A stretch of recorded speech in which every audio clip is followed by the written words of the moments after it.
I'm board certified in personal injury trial law.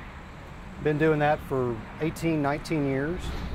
That's pretty much exclusively what I do. Basic as in what makes civil law different from criminal law? People are typically asking for money damages, like in the case with Twin Peaks. Okay. Criminal law, it has to do with somebody's freedom or lack thereof, and the state is the plaintiff. A state, a county, a city, a governmental entity is the one prosecuting, and it could result in a fine, it could result in probation, it could result in jail time. There are also different standards as far as in a criminal case you have to prove beyond a reasonable doubt, whereas in a civil case it's a much lower threshold. It's called preponderance of the evidence. Okay. So it's really two different animals. Okay, and preponderance of the evidence, and so in non-lawyer speak, what does that mean? I look at it in terms of I just have to get a little bit, I just have to tip the scales a little bit, or another way is I don't have to score a touchdown, I just have to get past the 50-yard line. Cool. From just take me to, from the incident, we're months away. How is it common for people to file lawsuits in big cases like this? Yeah. Absolutely, especially where you've got a death and it's a bystander, somebody who is not directly involved in the brawl. There will absolutely be a lawsuit or lawsuits. What they're going to need to show in a case like that is that the establishment knew or should have known that there could have been a problem or a brawl, or not necessarily a shooting, but that there could have been a problem between gangs or people coming to the place. If law enforcement had notified them that this could have been a problem, then yeah, there's some potential exposure for the establishment. There's also, police are also looking into the criminal side of this. Does any of that investigation affect some of these civil lawsuits? Typically in a civil lawsuit, when you request the police investigation, they will not give it to you as long as it's still open. In other words, if it's still pending, they won't hand it over to you. But the fact that there is a criminal investigation or criminal investigations ongoing, the public's going to know that.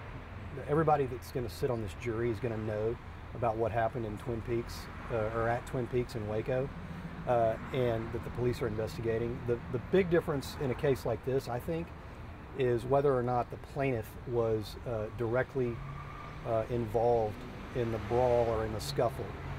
If they were, that has the potential to minimize their damages or preclude a recovery altogether.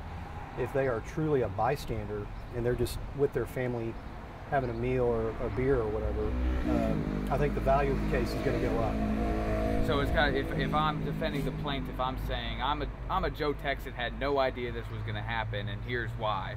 And if I'm the defendant, I'm saying, no, you were involved in some way and you knew what was going to happen, and here's why. The defendant is going to say two things, at least two things off the top of my head. They're going to say, there's no way we could have foreseen that this was going to happen, at least not on this scale. The other thing they're going to say is that, yes, you were directly involved in this, or you were somehow, if not directly involved, you were somehow involved, so you're not an innocent victim. And that goes to the issue of comparative fault. And all those depositions, I'm sure their lawyers are saying, for the criminal cases, don't say anything. Criminal lawyers will probably be involved if their criminal defense client is going to be deposed. And that's the situation where a criminal defense lawyer may advise somebody to plead the Fifth Amendment. Okay. In other words, to not answer any questions. If he feels that by answering questions, they may somehow implicate themselves on a criminal level. When there is a death like this and there's the family suing, these companies, how much money are we talking about? Like, from your past cases, you say you deal with you've dealt with lawsuits with a lot of money. How much is a life worth, so to speak? Unfortunately, it's hard to say. It's not something we can just put a number on. You look at the age of the person. You look at if they were in their earning years. You look at the family that they left behind, whether they had a wife, children, parents of their own, because all of those people are the wrongful death beneficiaries. If you've got a low-income worker, unfortunately, that case is not worth as much money. It's not necessarily fair, but it's the way the system works.